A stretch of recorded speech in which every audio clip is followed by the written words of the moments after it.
जगदम्बा घर में जगतारण घर में दियरा बार आईनी है। जगदम्बा घर में दियरा बार आईनी है। जगतारण घर में दियरा बार आईनी है। तेरा बार आईनी है।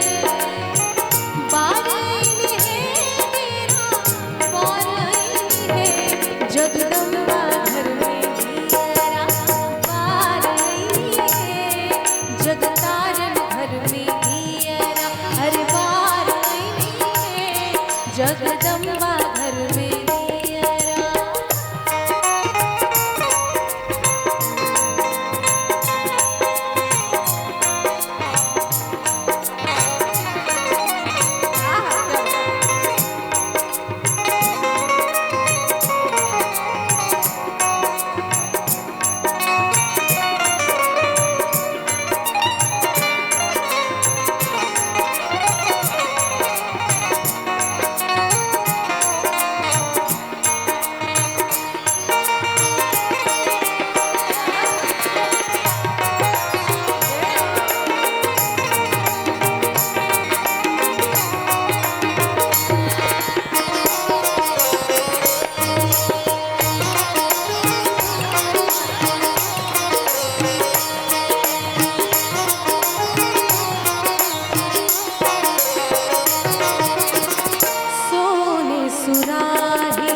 गंगा जल पानी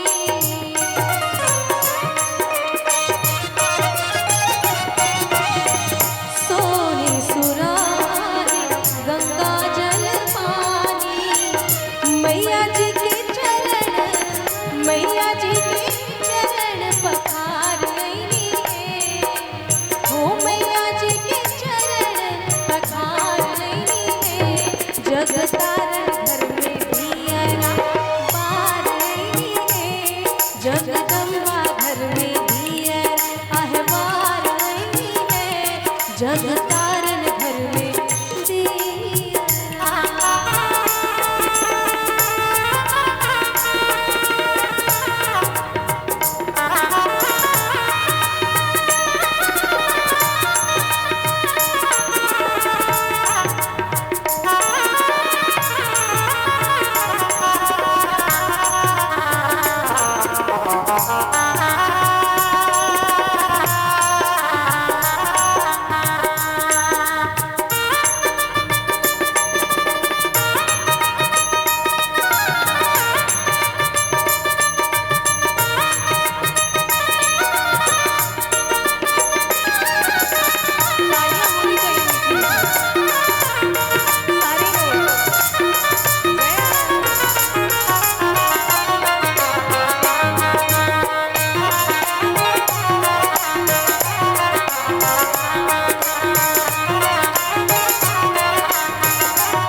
व्यंजन परोसन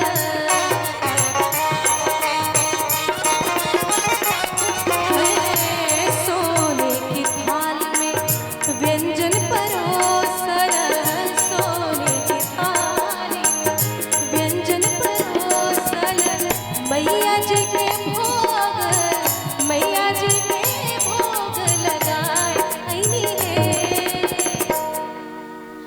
जगदम्बा घर में दियरा बार आईनी है। जगदम्बा घर में दियरा बार आईनी है। जगतारण घर में दियरा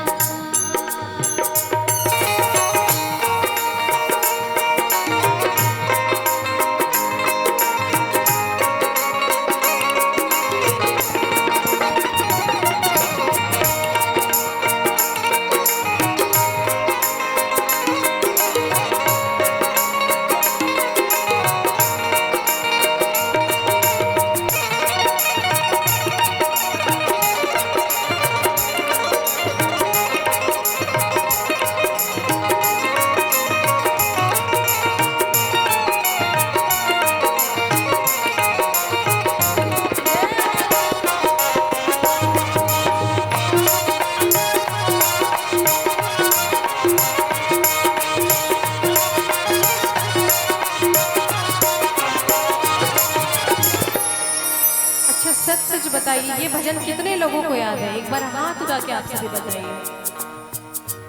बस 10 लोगों ने हाथ उठाया है।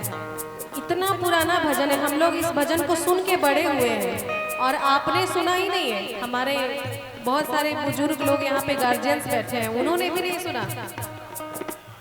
अगर सुना है तो माँ के दरबार में बैठे, एक बार हाथ उठा के बताइए। क्या बात है, आप लोग इतनी शांति से बैठ के सुन रहे, बहुत अच्छा लग रहा है। लेकिन अगर तालियों के साथ गुनगुनाइएगा तो और मजा आएगा। लास्ट में कहना है क्या साथ में? कंचन धार कपूर के बाती,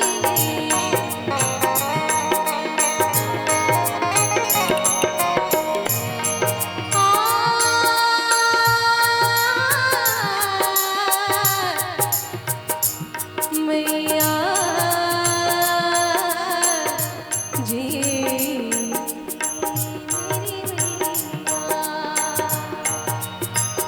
कंचन धार कपूर के बाती, कंचन धार कपूर के बाती, मैया जी की आरती, मैया जी की आरती उतार रही है।